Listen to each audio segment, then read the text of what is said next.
Hey friends, and welcome back to the Rewind podcast of Forward Church. Join us each week as we take a look back on Sunday's message and dig a little deeper into the conversations with those who are teaching across our sites at Forward. We want to invite you to be part of the conversation too. So if something we're talking about on Sunday morning sparks a question in you, head to our website, forwardchurch.ca/ask us, and submit your questions there. And we're going to do our best to engage with those questions in this space.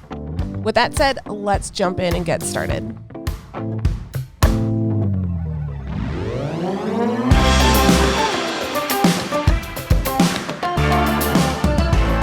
Welcome back, friends, to the Rewind podcast, joined here by Pastor Derek Fuller, who is teaching across our online sites this past weekend. I am your host, Andrew Nunn, do our student ministry here, and I get to do a bunch of other fun stuff, including host this podcast.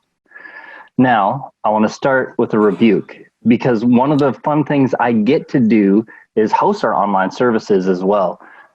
So in that, I get to interact live with the chat that goes on churchathome.ca. And then I ask him some questions about, who's still in their PJs. And I see a comment from Pastor Derek Fuller.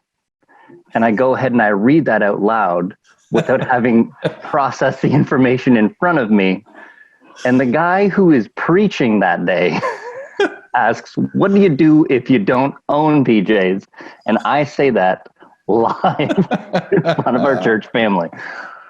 Thank you, Pastor Derek. Can you clear up the fallacy that you've now created? So I was not saying I did not have PJs.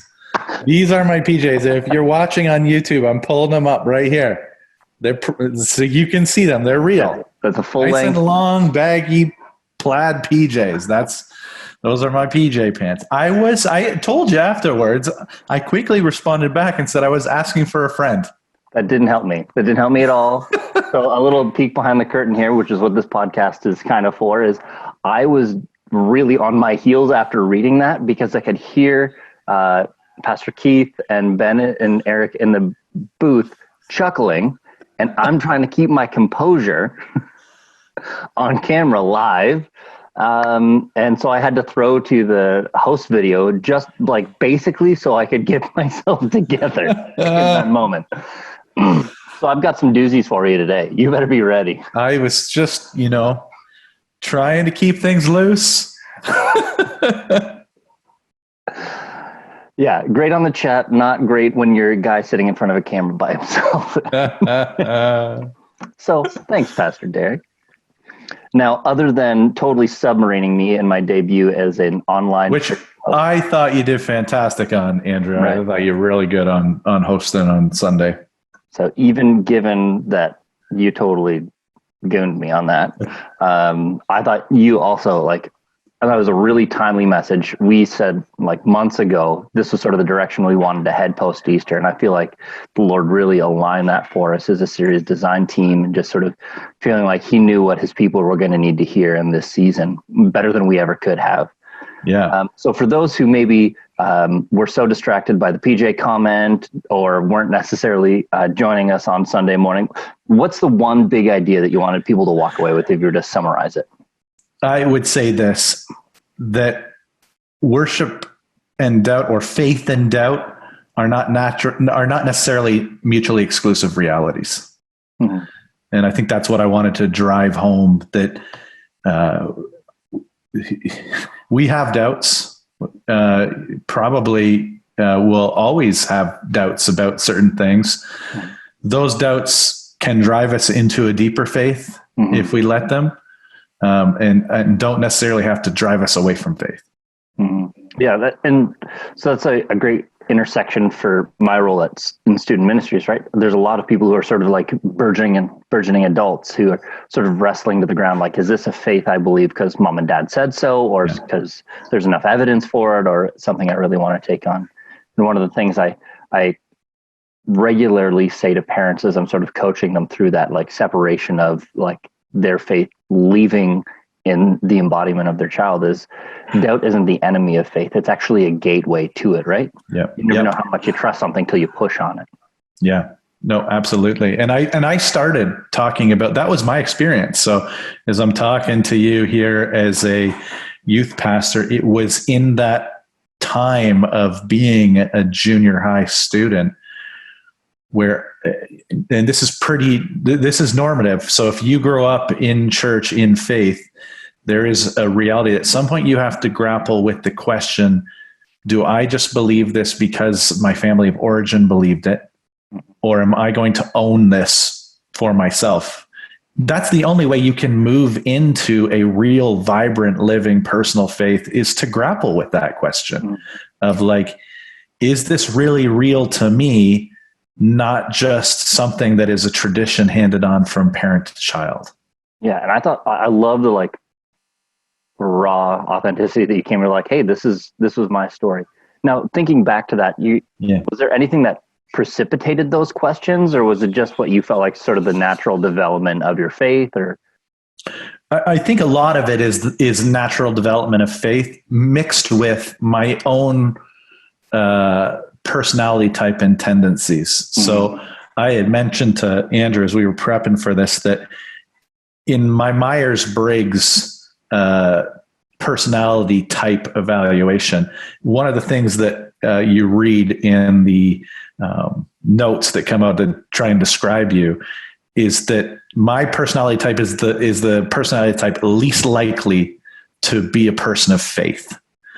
And I've just been wired in such a way that I ask questions, and I have a certain level of skepticism. I want to understand how things work, which is really what drives my questions about things. And I grew up in a time and place, and I'm hoping that we as a church, as Forward Church, this is something that we're growing in. But I grew up in a sphere of conservative evangelicalism that was fearful of doubt. And I did mention on Sunday that even as I went through commentaries, there were really intelligent, smart people who were writing, trying to explain why this couldn't possibly mean what it says it means. And there was stuff like, well, maybe this is a setting and it's not just the 11 disciples here. Maybe this is where Jesus appears to the 300 as well, because the 11 couldn't possibly be doubting in the midst of this as they stand in front of the resurrected Christ, right? Right. And I think that's symptomatic of a reality that we have had a struggle in evangelicalism with doubt and how that fits into faith. And often our posture towards doubts and questions has been fearful rather than one that leans into those and tries to guide those who are asking questions to help find answers. Now, I'm somebody who came to faith a little bit later in life. Like I was probably 14, 15, and my family of origin, have a cursory understanding of stuff, but I really had to sort of search that out for myself. So I didn't ever grow up in the, conservative evangelical ethos in the same way that you did. Is there anything that you could help us to understand, why do you think that sentiment either existed or hopefully not, but maybe still exists in the States? So why are we fearful of the idea? Yeah. Well, I think the big thing, and this is if you're a parent of a teen or a junior high or just kids, there's an understandable fear that our kids will walk away from faith. I mean, I resonate with that. As a dad of 3 kids, my deepest desire above any and all things, my number one prayer is that my kids would come to know, love, and follow Jesus. That's it. And it should be your number one prayer if you're a parent. If you're a Christian parent, that should be number one on the list. And so anything that might seem to put that in question is likely, if we're not in the proper frame of mind, to create a fearful response from us because we're so scared of what might be lost in this. And anytime you've got anything valuable, the fear of losing that is present, right? So I think that's what I do think it comes out of a good, a good place, a healthy place.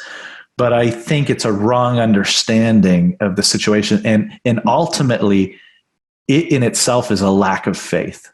Oh. It's a lack of faith in the fact that this is a true thing. If we believe this is true, we believe there's evidence to show that reality, and we believe we worship the one who called himself the truth. Yeah. And so I always think I've got nothing to fear. I've got nothing to hide from my kids, because if they're legitimately searching for truth, that search ends up with Jesus, because he's the one who is the truth. Right. And I wonder if that, sort of in the late 90s, early 2000s, when I started to enter into this whole Christian experience, there's a heavy push on things like apologetics. And I wonder if that's sort of a reaction against sort of that fearfulness of you can't have doubts. Look at all the reasons you shouldn't doubt, right? Yeah. And we do have so I've got a mother-in-law who is, man, I love my mother-in-law, Judy. Both Amanda and I have been blessed with great sets of in-laws. And, but Judy would say that one of her gifts and part of the natural wiring of her personality is faith. That these are just not, she's not wired in the same way as me. And I think sometimes if you are a parent who easily is able to take things by faith, that God has given you that gift, it is troubling to you that you would maybe have a kid who doesn't walk in the same way, isn't wired in the same way as you. Yeah, and I've got one of those kids who asks tons of questions and pushes and prods, and if we can wrestle this thing to the ground, he's going to be a force for the kingdom. Yeah, I'm excited about that.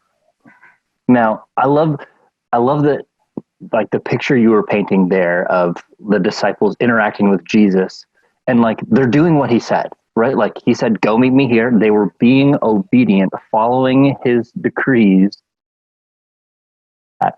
doubting. And I wonder if there's something like that's teachable in there, that like we don't have to. I think you said sort of in your overview thing there, like doubt and faithfulness don't have to be incongruent. They can actually work hand in hand. But how do we do that in a way that's authentic, right? Like how do you honestly doubt and honestly follow Jesus simultaneously? Because like in my brain, I believe that, but I feel like there's some steps in like making that work that I'm not quite sure I always understand well. Yeah, sometimes there's a disconnect between the head and the heart. I often find that's a struggle for me in my own personal life. There will be things that I know, and then there's this knowing that I wish would be there in my heart, this confidence. Sometimes it's the opposite. Sometimes there's these things that I know deep down in my heart, but that my head hasn't made sense of yet.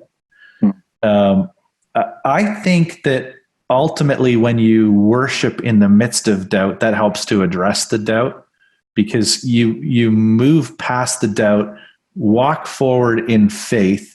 And I think that as you see Jesus meet you in those places that he's called you to meet him in, that builds your faith for the next time, right? So part of the only way that we move forward in faith is to actually take the step. One of the great pictures in the Old Testament, we like the crossing of the Red Sea where Moses spreads it. But the thing that the parting of water story that always gets to me is when the people go into the land for the first time with Joshua, and the water is not going to part until the guys who are carrying the ark actually step into the Jordan River, and then it will part. And I always think, man, well, it's one thing for Moses to part it ahead of time. I'm going to walk on dry ground because I already see the water parted. I still think that'd be very scary. But it's another thing for the water to be rushing in flood season. And God says, yeah, I'll part it as soon as your foot goes a step in the water while you're holding the ark. And I'm like, oh, man. And I think sometimes God calls us to those moments. And the only way to address those doubts is just step forward in faith and let God show up in it. Now, beautiful tie in here. Like after that, they grab those 12 stones and they set up a memorial. So it's like, hey, when your kids walk past it, they're going to be like, what's this pile of stones? Yeah. And then one of the things that you said is like a doubt is just a failure to remember. Yeah. So how do we, in a New Testament church context, set up helpful remembrances in our in our daily lives or the rhythms of our week or whatever that looks like for us as individual. Like, I think we do that really well as a church, right? Like, that's when we gather, we sing the songs that proclaim those truths, the messages go out, the sacraments of baptism and Lord's Supper, like those are all just remembrances. But I'm thinking like, Tuesday morning or, Wednesday afternoon, like, how do you practice remembrance as a follower of Jesus in the everyday stuff of life? Yeah, I think so. Some of these are practices that I don't do well. So but I'll share what has been helpful for other people. And I'm going to share one that is really kind of my primary practice. So my wife is a journaler. And I think that whole practice of journaling and then being able to look back and see the times that God has shown up can be incredibly helpful. One thing that both of us do to a certain extent is to record our prayer requests and then also to mark them when they're answered and not just move on to the next list of things, because then you can go back and say, oh, wow. Like, look at all the times that God has answered prayers. Look at the ways that he has answered prayers in ways that I would have never even begun to dream when I prayed this. And again, it just builds that confidence in who God is, right? And then this is one for me that I have is I've just marked some stories. I may not have stones to put down, but I've got some stories that have just become a part of my narrative, where every time, much in the same way that that David would go back and look and say, oh man, I'm under it right now. Saul is after me. I'm in a cave. Things are rough. But I know that God's pulled his people out of bigger things than this in the past. I've got some stories where I can look back and say, you know what? Remember that time when we had no money and no idea how we were going to pay for this, but we really felt like God had put us in this place and we'd gone and followed by faith. And then God showed up through his people and provided a check for just what we needed in that moment. And those type of stories, those markers, every time now I come up to a financial decision where I'm like, I don't know, like I can't figure out how the numbers are going to work on this, but I am convinced that God is saying, move forward in this. I say, okay, remember the other times that God has done this? He's going to do it. We just got to walk forward. So just building those stories into your narrative, having them be part, and we tell them to our kids. Amanda and I will tell them to each other. We tell them to people, because telling stories is how they really become ingrained into part of your story. Yeah. I wonder, just to throw back to your parting of the waters stories, I wonder if that's what allows the guys carrying the covenant, Ark of the Covenant, allows them to have the faith, right?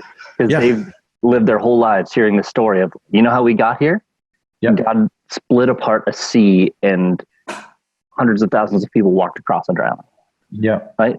And then that narrative drives even greater faithfulness in our ability to be obedient. Yeah. I like that. You're a smart guy, Derek. Not that smart.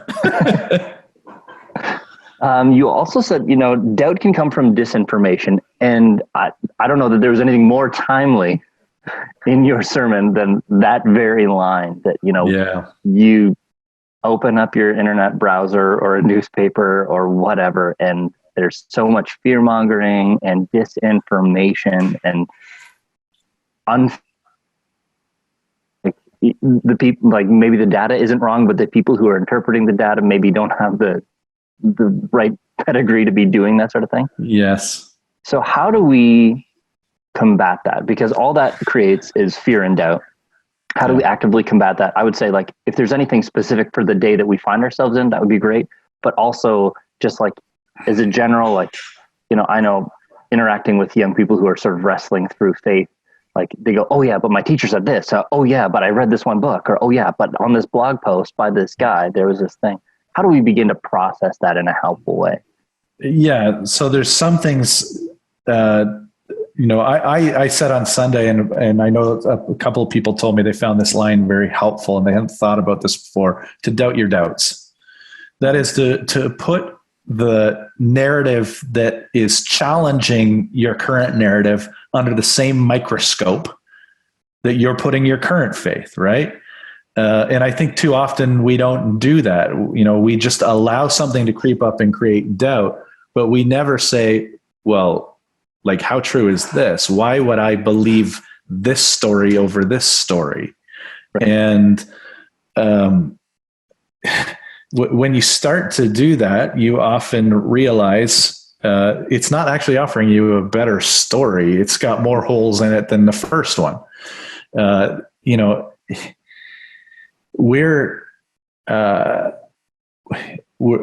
pointed that out. So there was a conspiracy theory floated by the religious leaders about the resurrection, right? To try and explain why the resurrection wasn't actually true. But it was not a better story. Like, it was ridiculous. It was a ridiculous story when you put it under the microscope. It didn't make sense.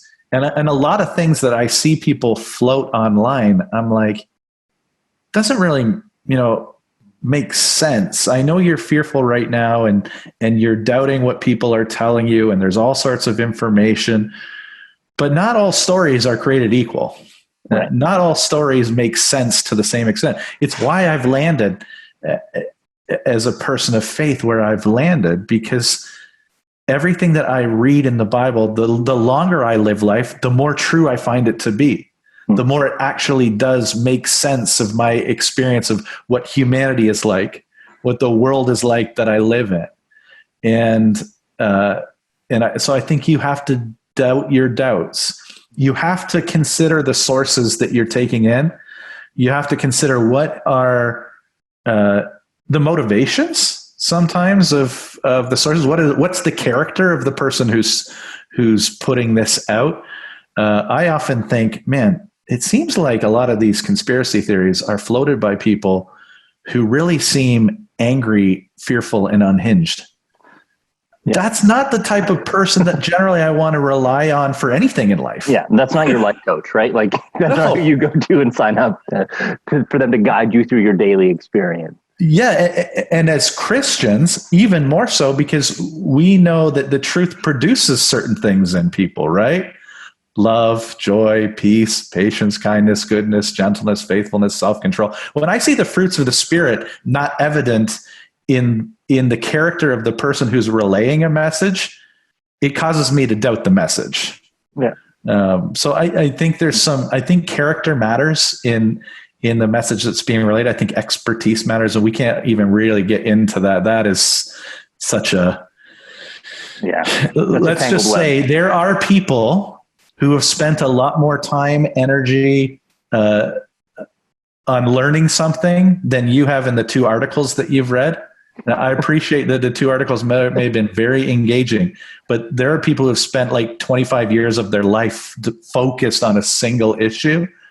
Doesn't mean they're never going to make a mistake, but on the balance of things, I'm much more likely to believe the person who is just totally invested themselves in an area than the person who became an expert overnight by Googling.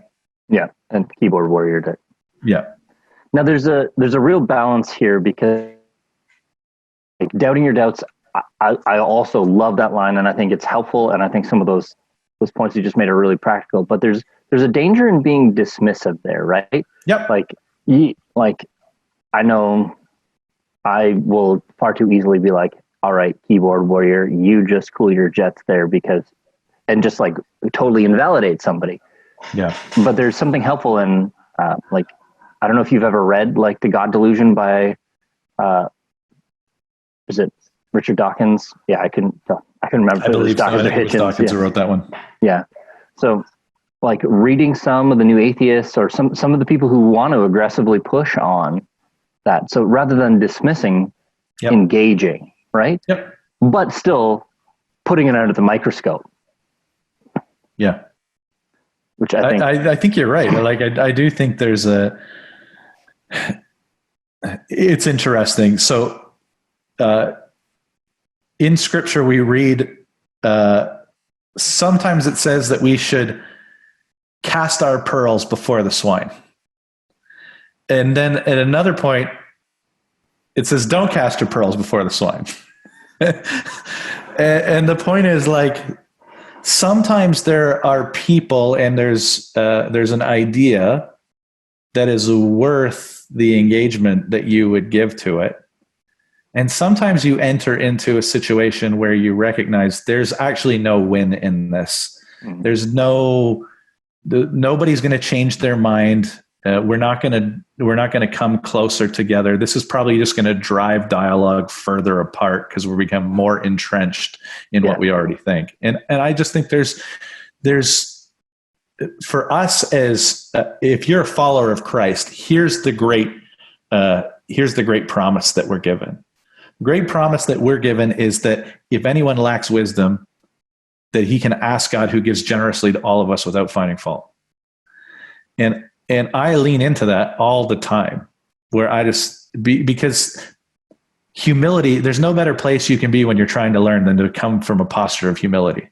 Right. And so immediately a prayer for wisdom is a posture of humility. It's saying, I'm not really sure how to make sense of what's in front of me, but God, I think you could probably help me out in this. So I'm calling out to you to help me make sense of what I'm dealing with. I think that's great.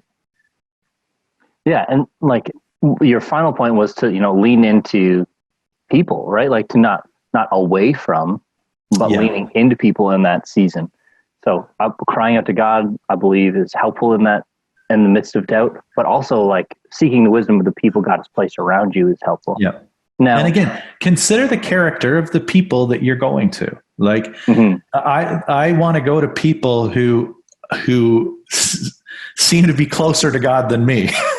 Right. The closer I can get to God, the better off I figure I am. So I want to go to the people who kind of just radiate the presence of God in their life. And that's shown most fully through the story that their life tells.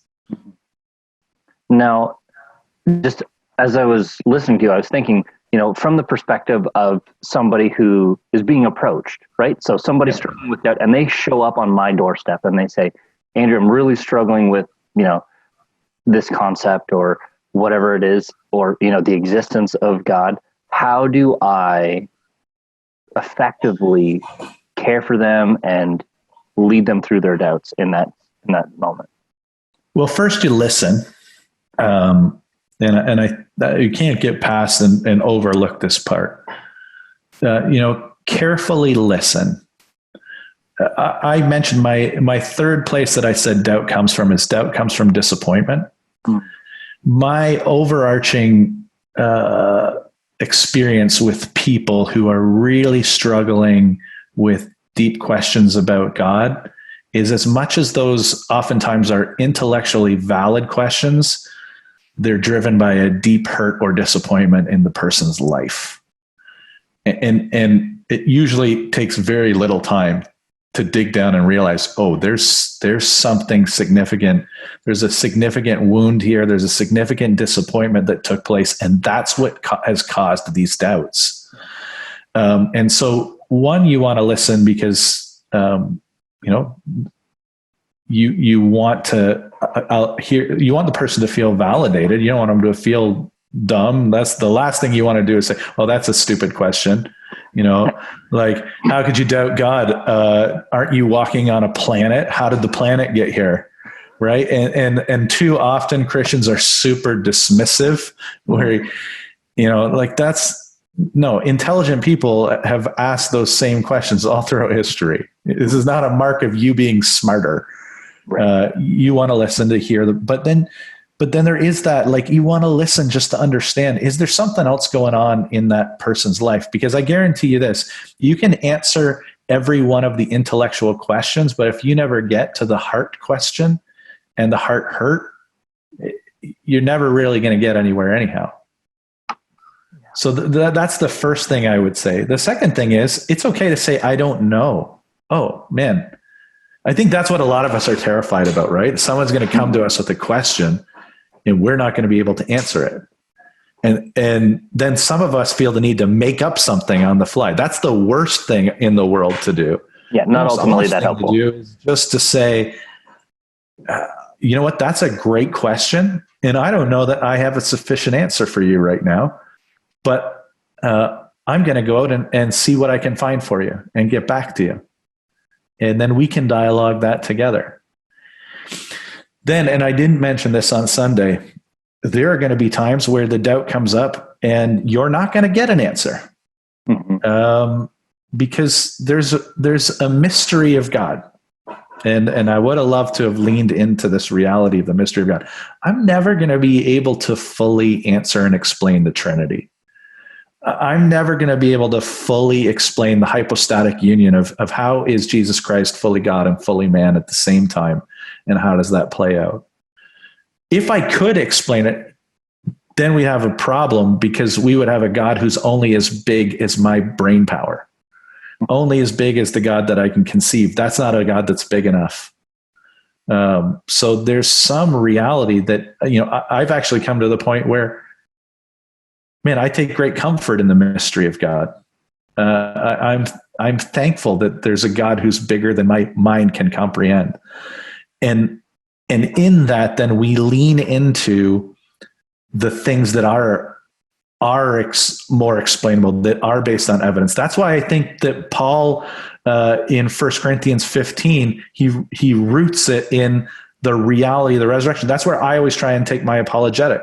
Yeah. Let's just go to, did Jesus rise from the dead?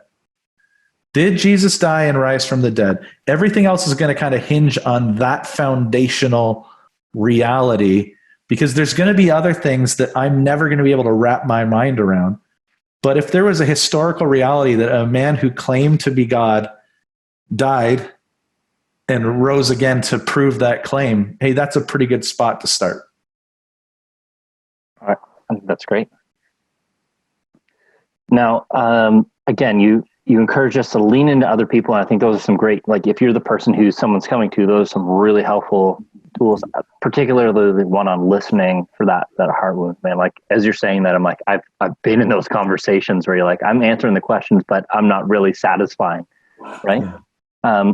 Now I'm thinking from the other perspective now, if you're someone who said like, I've been disconnected, this isolation is getting to me and I need to jump into that. And I know we had a bunch of people, you had a real hard push for life groups, and like we got a bunch of people joining in. So I'm excited about that. But we're in the strange in-between season where your interaction with human beings is going to be like you and I are doing right now over a screen. Yep. Now, I've got a life group, and we are sustained in that by the relationships we'd already developed. So I imagine for people who are just jumping in for the first time, that there's going to be awkwardness and a discomfort in that initially, at least, right? Like there's going to be some like, I don't really know how this is going, or how to do this. Is there anything that you would say to somebody? Are there tips and tricks on how to interact better online? There's a few things. I think the first thing that I would say is, guess what? It's awkward in person too. I don't know if you've ever been a part of a group that's meeting for the first time that doesn't really know each other, but there's a level of trepidation and awkwardness. In some ways, the online thing is a lower barrier of entry, because I can ghost out of here and it's a lot easier. My computer shut off. My internet dropped. If I physically have to get up and walk out of a meeting because it's super awkward, that's trickier to explain. I mean, you can say that your grandma phoned and she needed you to pick up something from the store, but so that's a great point. We just have to realize, hey, there's always a level of awkwardness when we step into relationship. And again, just like in face-to-face interactions, having some level of ice-breaking question where you're not just jumping into, tell me the deepest, darkest secrets of your life right now. Why are you so lonely right now? I know that I'm actually not firm on your name at this point, but if we could just go really deep, that would be great. So there's some common sense reality in there too, right? Mm-hmm. There is a truth that depth of relationship comes from time spent and shared experience. That's really the foundational formula for relationship. It's time spent plus shared experience equals relationship.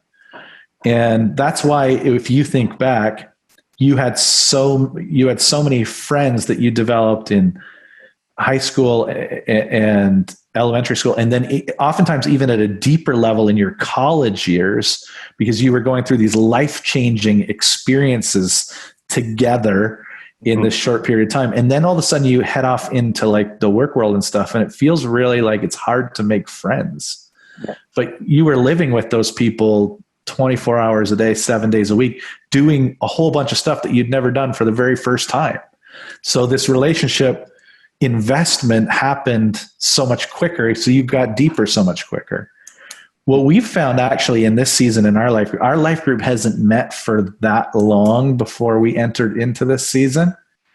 And our group, I think, has moved deeper in this season than it did in the 6 months previous meeting.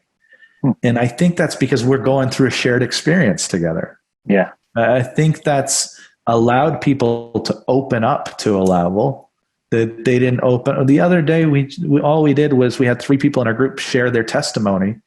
And like, we were all in tears over Zoom because people opened up and were so real and authentic with how God had made himself real to them. And in at least one case, is still in the process of kind of leading them to a point to understand that he's real and Jesus really did come for them and does really love them. And so I would say, hey, this might be a great and perfect opportunity for you. Then there's this other reality in groups that if you're leading a group, the group probably is not going to go deeper than you're willing to reveal.